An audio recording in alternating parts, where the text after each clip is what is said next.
ધરમપુર નામના ગામમાં રામલાલ નામનો એક કંજૂસ વેપારી તેની પત્ની સાથે રહેતો હતો. ભલે તેમની પાસે સંપત્તિની કોઈ કમી ન હતી, પરંતુ રામલાલ ખૂબ જ કંજૂસ હતો. તે એટલો બધો કંજૂસ અને માખીચૂસ હતો કે તે ચામાં પડેલી માખીને પણ ચૂસી લેતો. તે ખૂબ વિચાર કર્યા પછી જ ઘરની બધી જરૂરી ચીજવસ્તુઓ પણ ખરીદતો અને તેના આ વર્તનથી તેની પત્ની ખૂબ જ કંટાળી ગઈ હતી. તે હંમેશા વિચારતી કે હે ભગવાન, એવું તો મારે શું કરવું જોઈએ? એમના કંજૂસ સ્વભાવને કારણે મારે દરેક વસ્તુ માટે ઝંખવું પડે છે. મને છેલ્લા 1 વર્ષથી સફરજન ખાવાની ઈચ્છા થઈ રહી છે, પણ આ મારું સાંભળતા જ નથી. એક દિવસ શેઠની પત્ની ગુસ્સે થઈને કહે છે, સાંભળો, મને સફરજન ખાવાનું બહુ મન થાય છે. હું તમને છેલ્લા 1 વર્ષથી આ વાત કહું છું અને તમે દરેક વખતે કોઈને કોઈ બહાને મારી વાત ટાળી દો છો. પણ આજે તો તમે સફરજન નહીં લાવો તો મારાથી ખરાબ કોઈ નહીં હોય. જ્યારે શેઠની પત્ની કોઈ પણ વાત માનવા તૈયાર ન થઈ, ત્યારે થાકેલા શેઠ રામલાલને સફરજન ખરીદવા માટે બજારમાં જવું પડ્યું. સફરજન વેચનારની દુકાન પર પહોંચ્યા પછી શેઠજીએ તેને પૂછ્યું, ભાઈ, તમે સફરજન કેટલામાં આપશો? દુકાનદાર કહે છે, શેઠજી, આ સફરજનનો ભાવ 200 રૂપિયા કિલો છે. દુકાનદારની વાત સાંભળીને શેઠજીએ કહ્યું, અરે ભાઈ, આ તો બહુ વધારે થઈ ગયું. તું ખૂબ છેતરપિંડી કરી રહ્યો છે. શેઠની વાત સાંભળીને સફરજન વેચનાર કહે છે કે શેઠજી, જો હું તમને છેતરતો હોઉં તો તમારે જઈને તેને હોલસેલ ભાવે વેચનાર પાસેથી ખરીદવું જોઈએ. શેઠજીને આ વાત સાચી લાગી. હવે તેઓ હોલસેલવાળાની દુકાને પહોંચ્યા અને ત્યાં સફરજનનો ભાવ પૂછવા લાગ્યા. દુકાનદાર કહે છે, શેઠજી, આ સફરજનનો ભાવ 100 રૂપિયા કિલો છે. શેઠજીને ફરીથી આ કિંમત ખૂબ ઊંચી લાગી. તેમણે કહ્યું, અરે ભાઈ, આ તો બહુ મોંઘા છે. હું આટલા ભાવે નહીં ખરીદીશ. ગમે તે હોય, તને આટલી કિંમત નહીં મળે. દુકાનદાર કહે છે કે શેઠજી, અમને તો ફળો બિલકુલ મફત મળે છે, કારણ કે અમે સીધા ઝાડ ઉપર ચઢીને તોડી લાવીએ છીએ. શેઠજીને આ વિચાર ગમ્યો. તે વિચારવા લાગ્યા કે જ્યારે કોઈ વસ્તુ મફતમાં મળે છે તો હું પૈસા આપીને કેમ ખરીદું? આ વિચારીને તેઓ સફરજનના ઝાડની શોધમાં જંગલમાં નીકળ્યા અને અંતે થોડે દૂર ચાલ્યા પછી તેમને એક ઝાડ મળી જાય છે. ત્યાં પહોંચીને શેઠ ખૂબ ખુશ થયા અને બોલ્યા, વાહ, ચાલો હવે જલ્દીથી આ ઝાડ ઉપર ચઢીને મફતમાં સારા સારા સફરજન ઉતારી લઉં. અને શેઠ તો લાલચમાં આવીને છેક ઝાડની ટોચ ઉપર ચઢી ગયા અને પછી એમને યાદ આવ્યું કે હું હવે નીચે કેમ ઉતરીશ? મને તો ઉતરતા આવડતું નથી અને અહીં તો કોઈ મદદ કરનાર પણ દેખાતું નથી, અને જો હું અહીંથી પડીશ તો આ બધું વિચારીને શેઠ તો ડરવા લાગ્યા. પોતાના મૃત્યુને નજીક આવતો જોઈને તે હવે ભગવાનને યાદ કરવા લાગ્યા. તે મનમાં પ્રાર્થના કરવા લાગ્યા, હે ભગવાન, કૃપા કરીને મારો જીવ બચાવો. જો હું આ ઝાડ ઉપરથી હેમખેમ નીચે ઉતરી જઈશ તો હું 101 બ્રાહ્મણોને ભોજન કરાવીશ. કૃપા કરીને મને બચાવો પ્રભુ. આ પ્રાર્થના કરીને એમણે જાણે આત્મવિશ્વાસ મેળવ્યો અને ધીમે ધીમે આંખો બંધ કરીને અને હાથ પગ ખસેડીને તેઓ તે જગ્યાએથી થોડા નીચે આવ્યા. આંખો ખોલી અને જોયું ત્યારે તેમને થોડો આનંદ થયો, પણ તેમને અફસોસ થવા લાગ્યો કે તેમણે બિનજરૂરી રીતે 100 બ્રાહ્મણનું કહ્યું. પછી તેમણે મનમાં ફરીથી ભગવાનને પ્રાર્થના કરી, હે પ્રભુ, મેં ઉત્સાહમાં થોડું વધારે કહ્યું હતું. પ્રભુ, 101 બ્રાહ્મણો ઘણા બધા છે. જો હું હમણાં ઝાડ પરથી નીચે ઉતરીશ તો હું ચોક્કસ 51 બ્રાહ્મણોને ભોજન કરાવીશ. પછી થોડી હિંમત કરીને તેમણે ફરી ત્યાંથી ઉતરવાનું શરૂ કર્યું અને થોડુંક આગળ આવ્યા. હવે ફક્ત ચોથા ભાગનું અંતર કાપવાનું બાકી હતું. જ્યારે તેમણે જોયું કે હવે ઉતરવાનો ચોથો ભાગ જ બાકી રહ્યો છે, ત્યારે તેમણે ફરીથી કહ્યું, હે ભગવાન, મને 51 બ્રાહ્મણોથી થોડા ઓછા કરો. જો હું હવે આ ઝાડ પરથી નીચે ઉતરીશ તો હું ચોક્કસ 11 બ્રાહ્મણોને ભોજન કરાવીશ. આમ કરતાં કરતાં તેઓ ઝાડ પરથી નીચે ઉતરી ગયા. તેમનો જીવ બચી જતાં જ તેમનો અવાજ બદલાઈ ગયો. તે મોટેથી બોલ્યા, હે ભગવાન, 11 બ્રાહ્મણો પર થોડા વધારે છે. જો હું 11 બ્રાહ્મણોને ભોજન ન આપી શકું તો પણ હું ચોક્કસ 1 બ્રાહ્મણને ભોજન કરાવીશ. પછી રામલાલે વિચાર્યું કે હવે મેં કહ્યું છે કે હું બ્રાહ્મણને ખવડાવીશ, પણ તે કેવી રીતે કરીશ? રામલાલ તેની કંજૂસાઈ અને પૈસા બચાવવાને કારણે પોતાની મૂંઝવણમાં એક એવા બ્રાહ્મણની શોધમાં નીકળ્યા જે ખૂબ જ ઓછું ભોજન ખાતો હોય. ઘણી જગ્યાએ શોધખોળ કર્યા પછી પણ શેઠને એવો કોઈ બ્રાહ્મણ મળ્યો નહીં જે ખૂબ ઓછું ભોજન કરતો હોય. તેઓ શોધતા રહ્યા અને ઘણા લોકોને પૂછ્યા પછી આખરે શેઠને એક બ્રાહ્મણ મળ્યો. શેઠ તે બ્રાહ્મણના ઘરે પહોંચ્યા અને તે બ્રાહ્મણને કહેવા લાગ્યા કે પંડિતજી, મારું નામ શેઠ રામલાલ છે. હું નજીકના ગામમાં રહું છું. ખરેખર તો હું એક બ્રાહ્મણને ભોજન કરાવવા માગું છું, એટલા માટે હું તમારી પાસે આવ્યો છું. પછી તે બ્રાહ્મણ કહે, ઠીક છે શેઠજી, હું તમારા ઘરે ભોજન કરવા આવીશ. હવે શેઠજીએ એવો પ્રશ્ન પૂછ્યો કે પંડિતજી, તમે કેટલું ખાશો? કારણ કે છેલ્લી વાર જ્યારે મેં એક પંડિતને ખવડાવ્યું હતું ત્યારે તે ખૂબ જ ખાઉધરો નીકળ્યો. આ સાંભળીને બ્રાહ્મણ સમજી ગયો કે આ વેપારી ખૂબ જ કંજૂસ વ્યક્તિ છે જે આવું પૂછી રહ્યો છે. હવે જો વેપારી કંજૂસ હતો તો બ્રાહ્મણ પણ ખૂબ જ હોશિયાર હતો. તે શેઠના આવા પ્રશ્ન પર ગુસ્સે થયો, પણ તેને કંઈ બોલ્યા વિના તરત જ જવાબ આપ્યો, શેઠજી, હું ખાઉધરો નથી. હું તો ભાગ્યે જ 2 પૂરીઓ ખાઈ શકું છું. આ સાંભળીને શેઠની ખુશીનો પાર ન રહ્યો. તેમને લાગ્યું કે ભોજન કરાવવા માટે આ યોગ્ય બ્રાહ્મણ છે. શેઠ ખુશ થયા અને કહ્યું, ઠીક છે પંડિતજી, કૃપા કરીને મારું આમંત્રણ સ્વીકારો. ફક્ત એક વાત ધ્યાનમાં રાખજો કે હું સવારે 9 વાગ્યે દુકાને જાઉં છું, તો કાલે તમે 9 વાગ્યા પહેલાં કૃપા કરીને મારા ઘરે આવી જજો. પંડિત સંમત થયા અને શેઠ પણ ખુશીથી પોતાના ઘરે પાછા ફર્યા. બીજા દિવસે સવારે ભોજનની બધી તૈયારીઓ કર્યા પછી શેઠ રામલાલ પંડિતજીની રાહ જોવા લાગ્યા. થોડી વારમાં 9 વાગ્યા, પણ પંડિતજી હજુ આવ્યા ન હતા અને ધીમે ધીમે 10 વાગી ગયા. અંતે થાકેલા શેઠે તેમની પત્નીને કહ્યું કે કેમ પંડિતજી નહીં આવ્યા હોય? મેં તેમને કહ્યું હતું કે 9 વાગે આવી જાય અને 10 વાગી ગયા છે. મને દુકાને જવાનું મોડું થઈ રહ્યું છે. આજે મારે ખરીદી કરવા જવાનું છે, એટલે હું નીકળું છું. મારા ગયા પછી જો પંડિતજી આવે તો તું એમને ભોજન કરાવી દેજે અને 1 રૂપિયાની દક્ષિણા આપી દેજે. આટલું કહીને શેઠ ઘરની બહાર નીકળી ગયા. તેમના ગયાના થોડા સમય પછી લગભગ 12 વાગ્યે પંડિતજી તેમના ઘરે પહોંચ્યા. શેઠાણીએ એમને આવકાર આપ્યો અને તેમના હાથ પગ ધોવાનું શરૂ કરી દીધું. તે પંડિતજીના હાથ પગ ધોઈ રહી હતી ત્યારે પંડિતજી ખૂબ રડવા લાગ્યા.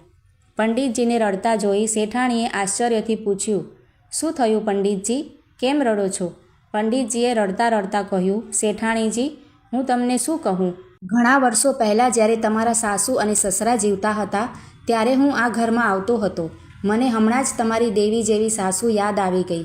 જ્યારે પણ તે મને જમવા માટે બોલાવતી ત્યારે તે મને હાથ પગ ધોતી વખતે 11,000 રૂપિયાની દક્ષિણા આપતી. આ સાંભળીને શેઠાણી તરત જ ભાવુક થઈ ગઈ અને બોલી, જો મારા સાસુ ન હોય તો શું થયું? પંડિતજી, હું તો છું ને. શેઠાણીએ તરત જ 11,000 રૂપિયા લાવીને પંડિતને આપ્યા. પંડિતજી ખૂબ ખુશ થયા. આ પછી શેઠાણીએ પંડિતને સ્વાદિષ્ટ ભોજન પીરસ્યું. પંડિતે પેટ ભરીને ખાધું અને ભોજન પૂરું કર્યા પછી તેમણે ફરી રડવાનું ચાલુ કર્યું. પંડિતજીને આ રીતે રડતા જોઈને શેઠાણી ચિંતિત થઈ ગયા. તેમણે ફરી પંડિતજીને પૂછ્યું, હવે શું થયું પંડિતજી? હવે કેમ રડો છો? શું ખોરાકમાં કંઈ ખામી હતી? પંડિતજીએ રડતા રડતા કહ્યું કે ના, એવું કંઈ નથી. શેઠાણીજી, મને ફરી એકવાર તમારી લક્ષ્મી સ્વરૂપ સાસુની યાદ આવી ગઈ. જ્યારે તે જીવતા હતા ત્યારે મને ખવડાવ્યા પછી પણ તે મને 21,000 રૂપિયાની દક્ષિણા આપતા અને લોટ અને ચોખાનું દાન પણ કરતા હતા. પણ એ બધી જૂની વાતો છે. એ સમય ક્યારેય પાછો નહીં આવે. ઠીક છે શેઠાણીજી, હવે હું રજા લઉં છું. શેઠાણી કહે છે, ઊભા રહો પંડિતજી, ચિંતા ન કરો. જેમ ભૂતકાળમાં થતું આવ્યું છે તેમ ભવિષ્યમાં પણ થતું રહેશે. આટલું કહીને શેઠાણીએ તરત જ તિજોરીમાંથી 21,000 રૂપિયા કાઢ્યા અને દક્ષિણા તરીકે પંડિતને આપ્યા અને એક થેલીમાં લોટ, ચોખા, કઠોળ વગેરે બાંધીને પંડિતજીને આપ્યા. પંડિતજીએ પોતાનો સામાન લીધો અને ખુશીથી ઘરે જવા માટે નીકળ્યા. જ્યારે શેઠ રામલાલ રાત્રે ઘરે પાછા આવ્યા ત્યારે તેમણે તેમની પત્નીને પૂછ્યું, પંડિતજી ભોજન માટે આવ્યા હતા કે નહીં? શેઠાણી કહે છે, હા, પંડિતજી આવ્યા હતા અને મેં એમને સારી રીતે ભોજન કરાવ્યું, પણ તેઓ વારંવાર રડતા હતા. શેઠે કહ્યું, હે, વારંવાર રડતા હતા? પણ કેમ? શેઠાણી બોલ્યા, તેઓએ કહ્યું કે હું તમારી સાસુના સમયમાં પણ તમારા ઘરે ભોજન માટે આવતો હતો, તેથી મને વારંવાર તમારી સાસુની યાદ આવી રહી છે. પણ મેં એમને જરાય બાની ગેરહાજરીનો અહેસાસ થવા દીધો નહીં અને તેમના ભોજનથી લઈને તેમના દાન સુધી બધું ખૂબ જ સારી રીતે કર્યું. આ સાંભળીને શેઠ ખૂબ જ આઘાત પામ્યા અને કહેવા લાગ્યા, દાન દક્ષિણા? અરે, કેવા પ્રકારની દાન દક્ષિણા? જ્યારે શેઠાણીએ શેઠને આખી રામ વાર્તા કહી ત્યારે રામલાલનું લોહી ગુસ્સાથી ઉકળી ઉઠ્યું. તેમણે ગુસ્સામાં કહ્યું, અરે ભાગ્યવાન, તે આ શું કર્યું? પંડિતને 32,000 રૂપિયાની દક્ષિણા આપી દીધી. આટલા પૈસાથી તો હું દુનિયાના બધા પંડિતોને ખવડાવી શક્યો હોત. હું એ પંડિતને છોડીશ નહીં. એણે મને છેતર્યો અને ચાલ્યો ગયો. શેઠે તરત જ પોતાની લાકડી ઉપાડી અને પંડિતના ઘર તરફ આગળ વધ્યા. બીજી બાજુ પંડિતજી પણ સજાગ અને તૈયાર બેઠા હતા. તે જાણતા હતા કે જ્યારે કંજૂસ વેપારીને આખી વાતની ખબર પડશે ત્યારે તે ભારે હોબાળો મચાવશે. એટલા માટે પંડિતે પંડિતેન સાથે મળીને બધી તૈયારીઓ કરી લીધી હતી.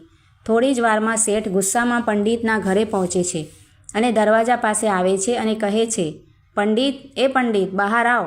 શેઠનો અવાજ સાંભળીને પંડિત જમીન પર સૂઈ જાય છે અને પંડિતની પત્ની તરત જ તેને સફેદ કપડાથી ઢાંકી દે છે અને રડવા લાગે છે. જ્યારે પંડિત લાંબા સમય સુધી બહાર નથી આવતો ત્યારે શેઠ ગુસ્સામાં ઘરની અંદર આવે છે. શેઠ અંદર આવતાની સાથે જ જુએ છે કે પંડિતેન રડી રહી છે અને કહી રહી છે કે હે ભગવાન, પંડિતજી હવે આપણને બધાને છોડીને ચાલ્યા ગયા છે. અમારું શું થશે? તમે અમને સાથે કેમ ન લઈ ગયા? આ જોઈને વેપારી કહેવા લાગે છે, અરે એમને શું થયું? પંડિતેન કહે છે કે ખબર નથી, પણ તેઓ સવારે સારા ભલા ઘરમાં બેઠા હતા અને બપોરે કોઈ દાનવીર શેઠના ઘરે ભોજન કરવા માટે ગયા હતા. શું ખબર તેમને ત્યાં કયું ઝેર ખવડાવ્યું હશે કે ત્યાંથી પાછા ફર્યા પછી તેઓ ઉલટી કરવા લાગ્યા અને આપણા પંડિતજી આપણને છોડીને ચાલ્યા ગયા. હવે હું એમના અંતિમ સંસ્કાર માટે પૈસા ક્યાંથી લાવીશ? ઘરમાં કંઈ નથી. હું શું કરીશ? હે ભગવાન! આ બધું જોઈને શેઠ ખૂબ જ ગભરાઈ ગયા. તે વિચારવા લાગ્યા, હે ભગવાન, આ પંડિત મારા ઘરેથી ભોજન કરીને પાછા ફર્યા હતા. જો ગામમાં આ સમાચાર ફેલાઈ જાય કે મેં તેને આપેલા ખોરાકને કારણે તેનું મૃત્યુ થયું છે તો મને જેલમાં મોકલી દેવામાં આવશે. હું તો ફસાઈ જઈશ. ડરથી વેપારીએ તરત જ પોતાના ખિસ્સામાંથી 51,000 રૂપિયા કાઢ્યા અને પંડિતેનને આપ્યા અને કહ્યું, આ લો, આ પૈસાનો ખર્ચ અંતિમ સંસ્કાર વહેલી તકે કરવા માટે કરો. અને હા, આ સિવાય હું ઘરે પહોંચ્યા પછી બીજી બધી જરૂરી વસ્તુઓ તમને મોકલીશ. તમારે બિલકુલ ચિંતા ન કરવી જોઈએ. આટલું કહીને રામલાલ તરત જ પોતાના ઘરે પાછા ગયા અને ઘરે પહોંચીને ડરના માર્યા તે અગ્નિ સંસ્કાર માટેનો સામાન અને 2 મહિનાનું રાશન પંડિતેનના ઘરે મોકલે છે. આ ઘટનાને 2 મહિના વીતી જાય છે. હવે તે શેઠજી દ્વારા આપવામાં આવેલ બધો રાશન પાણી પૂરું થઈ ગયું હતું. એટલે પંડિતજીએ ફરીથી કોઈ યુક્તિ વિચારી અને એક દિવસ સવારે 9 વાગ્યા પછી જ્યારે શેઠ તેમની દુકાને જવા નીકળ્યા ત્યારે પંડિતજી શેઠાણીને મળવા માટે તેમના ઘરેથી નીકળ્યા. પંડિતજીએ 2 મહિનાથી દાઢી અને મૂછ મુંડાવી ન હતી. તેથી પંડિતજી લાંબી દાઢી સાથે શેઠાણીને ઘરે પહોંચ્યા. હવે પંડિતજી જેટલા હોશિયાર હતા, શેઠાણી એટલા જ ભોળા હતા. પંડિતજીને જોતાની સાથે જ શેઠાણી તો દંગ રહી ગયા અને વિચારવા લાગ્યા કે જરૂર પ્રભુએ પ્રસન્ન થઈને મને ફરી પંડિતજીને સેવા કરવાનો મોકો આપ્યો. એમણે તો સ્વાદિષ્ટ ભોજન બનાવી પંડિતજીને પેટ ભરીને ખવડાવ્યું અને સાથે જ અનાજ, લોટ તથા ઘણી બધી વસ્તુઓ દાન કરી. પંડિતજી તો ખુશ થઈ અને ઘરે જવા નીકળ્યા. ત્યાં અચાનક શેઠ કોઈ કામ માટે ઘરે આવ્યા અને જોયું કે તેમની પત્ની દરવાજા પર ઊભી હતી. તેમણે કહ્યું, અરે ભાગ્યવાન, શું વાત છે? તું અહીંયા કેમ ઊભી છે? કોઈ આવ્યું હતું? શેઠાણીએ કહ્યું કે હા, પંડિતજી સ્વર્ગમાંથી આવ્યા હતા અને કહેતા હતા કે પ્રભુએ પ્રસન્ન થઈને એમને આપણે ઘેર મોકલ્યા છે. શેઠાણીની વાત સાંભળીને શેઠ તો આઘાત પામ્યા અને પૂછ્યું, તે ફરી એ ઠગ પંડિતને કંઈ આપ્યું તો નથી ને? શેઠાણી બોલ્યા, મેં તો બસ એમને ભોજન કરાવ્યું અને 2-4 મહિના ચાલે એટલું અનાજ આપ્યું છે. હવે શેઠનો ચહેરો નિસ્તેજ થઈ ગયો. પોતાની મૂર્ખ પત્ની અને ચાલાક પંડિત પર ગુસ્સે થઈને તેઓ સીધા પંડિતના ઘરે ગયા. જ્યારે રામલાલ પંડિતજીના ઘરે પહોંચ્યા, પંડિતજી એમને દરવાજા પર મળ્યા. રામલાલ હાથ જોડીને તેમની માફી માંગવા લાગ્યા અને કહ્યું કે પંડિતજી, કૃપા કરીને મને માફ કરો. આજથી હું ક્યારેય એવા બ્રાહ્મણની શોધ કરીશ નહીં જે ઓછું ખાય અને મારા આ કંજૂસપણાને હંમેશા ભૂલીને કાયમ માટે છોડી દઈશ. હું સમજું છું કે તમે મને એ જ વાતની સજા આપી રહ્યા છો. પંડિતજીએ હસીને કહ્યું, ઠીક છે શેઠજી, હું તમને માફ કરું છું, પણ આજથી તમારે દર મહિને મંદિરમાં જવું પડશે અને ત્યાં બેઠેલા ગરીબો અને ઋષિઓને ભોજન કરાવવું પડશે અને તેની સાથે તેમને 251 રૂપિયાની દક્ષિણા પણ આપવી પડશે. શેઠજીએ કહ્યું, હું સ્વીકારું છું પંડિતજી. હું દર મહિને ગરીબો અને ઋષિમુનિઓને પણ ભોજન કરાવીશ અને તેમને રૂપિયાની દક્ષિણા પણ આપીશ. કૃપા કરીને તમે મને માફ કરો. પંડિતે રામલાલને માફ કરી દીધા અને હસતા હસતા કહ્યું, હવે જાઓ અને શાંતિથી રહો. મિત્રો, આ વાર્તાનો સાર એ છે કે આપણે ક્યારેય કંજૂસ બનવું જોઈએ નહીં, અને રામલાલ જેટલા તો બિલકુલ નહીં. મિત્રો, આ વાર્તા તમને કેવી લાગી છે તે કમેન્ટ દ્વારા જરૂરથી જણાવજો, અને જો સારી લાગી હોય તો વિડીયોને લાઇક શેર કરીને આવી જ બીજી વાર્તાઓ જોવા માટે મારી આ ચેનલને સબસ્ક્રાઈબ જરૂરથી કરજો.